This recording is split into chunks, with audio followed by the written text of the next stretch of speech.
میرا سوال تقریباً مفتی صاحب سے ہیں۔ مفتی صاحب آپ سے سوال ہے، جی فرمائیں۔ یہ کہ قرآن پاک کے بعد ہم حدیث کی کتابوں کو مطلب دیکھتے ہیں، تو حدیث کی کتاب تقریباً پاک پیغمبر کے جانے کے بعد میں کس دور میں لکھی گئی؟ اور دوسرا سوال یہ ہے کہ اہل سنت کے جو مصلح کے 4 امام ہیں وہ کس دور میں ہیں، اور ان کے وصال کا کوئی ہمیں بتائیں کہ ان کا وصال کب اور کیسے ہوا؟ صحیح، بہت شکریہ آپ کا۔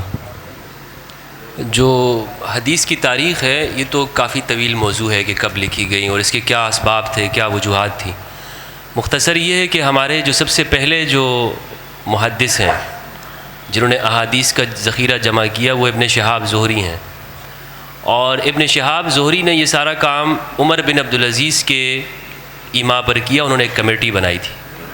عمر بن عبدالعزیز ان کا جو دور ہے یہ 100 صدی جب اسلام کی پوری ہوتی ہے تو یہ اسی زمانے کے، اسی لیے ان کو ہمارے اہل سنت کے جو لوگ ہیں وہ مجدد بھی کہتے ہیں کہ انہوں نے ایک تجدید کی۔ اور جو بنو امیہ نے جو ان کے ادوار میں ان حکمرانوں کے زمانے میں جو بدعات کا آغاز ہوا تھا، جیسے امام علی پر ممبروں پہ سب و شتم کرنا، تو اس کا خاتمہ بھی عمر بن عبدالعزیز نے کیا۔ تو بہرحال ہمارے جو اہل السنت جو ڈیٹا ہے جو احادیث کا، ان کو جمع کرنے میں عمر بن عبدالعزیز کا کردار ہے۔ لیکن جو رسول اللہ صلی اللہ علیہ وآلہ وسلم سے جو دینی وراثت اللہم صلی علی محمد وآل محمد، جو دین کی جو وراثت ہے علم کی، وہ امام علی علیہ السلام نے قرآن، احادیث، روایات وہ امام علی نے جمع کر لی تھی۔ اور صحیح بخاری میں ہمیں اس کی ایک دلیل ملتی ہے۔ صحیح بخاری کے اندر روایت ہے 3000 کے قریب ہی ہے، اس میں امام علی علیہ السلام نے ان کے سامنے ایک مسئلہ آیا۔ جناب محمد بن حنفیہ رحمہ اللہ ان سے یہ روایت ہے بخاری کے اندر۔ وہ کہتے ہیں کہ حضرت عثمان رضی اللہ عنہ ان کے عاملین کے بارے میں ایک شکایت ملی۔ لوگوں نے یہ شکایت کی کہ وہ جو غریب لوگ ہوتے ہیں، چھوٹی چھوٹی جو مزدوریاں کرتے ہیں، ان سے بھی وہ ٹیکس لیتے ہیں۔ جو ان کے عاملین ہوتے ہیں، جن کو محتسب کہتے ہیں، ٹیکس جمع کرنے والے، محاصل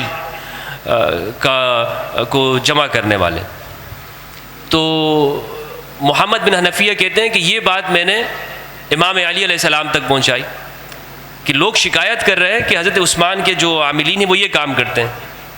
تو امام علی نے یہ کہا کہ جاؤ یہ کتاب اٹھاؤ اور یہ جا کر حضرت عثمان کو بتا دو کہ یہ اس میں رسول اللہ صلی اللہ علیہ وآلہ وسلم نے یہ لکھوایا ہے کہ یہ جو لوگ ہیں کہ جو چھوٹی چھوٹی مزدوریاں کرتے ہو، مثلا چھوٹی مزدوریوں سے مراد یہ ہے کہ جو مال مویشی چلانے، جو بکریاں چلانے والے ہیں، چرانے والے ہیں، یا بھیڑ بکریوں کا دودھ نکال کے اس کو آگے فروخت کرتے ہیں، اس طرح کے چھوٹے جو بزنس کرتے ہیں، تو ان سے ٹیکس نہیں لیا جائے گا، یہ رسول اللہ صلی اللہ علیہ وآلہ وسلم نے فرمایا۔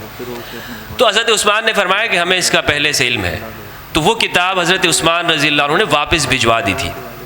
تو امام علی کے پاس لائے گی اور کہا کہ جناب عثمان نے تو اس کو نہیں لیا، ایکسیپٹ نہیں کیا۔ تو امام علی نے کہا کہ ٹھیک ہے، آپ اس کو رہنے دیں، پھر جس جگہ سے اٹھائی تھی اسی جگہ پہ رکھ دو۔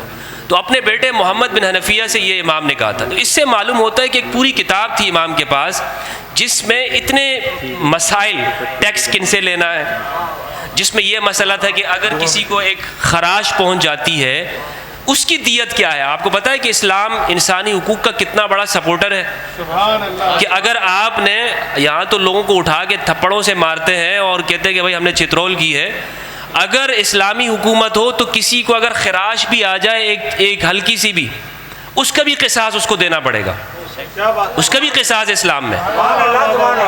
تو بہت اہمیت ہے۔ تو اس کتاب کے اندر یہ سارے اور بخاری کے اندر یہ کئی جگہ کے پر یہ روایت ہے کہ امام کے پاس کتاب موجود تھی، اور رسول اللہ صلی اللہ علیہ وآلہ وسلم نے اس امت کو لاوارث نہیں چھوڑا ہے۔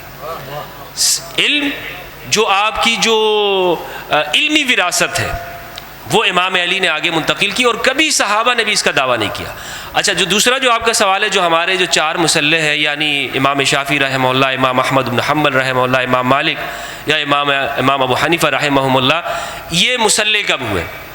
یہ تو ہمارے ہاں جب یہاں پہ یعنی آپ اگر اس کا تعلق آپ کا سعودی عرب سے ہے تو اس کا جواب تو یہ ہے کہ وہاں پر جب ان کی حکومت آئی ہے تو انہوں نے یہ قائم کی ہے، اور یہ 4 انہوں نے اس کو بنیاد رکھی اور کہا کہ صرف جو سنی جو فکر ہے یا فقہ ہے ان کے ہی مصلح یہاں پر ہوں گے۔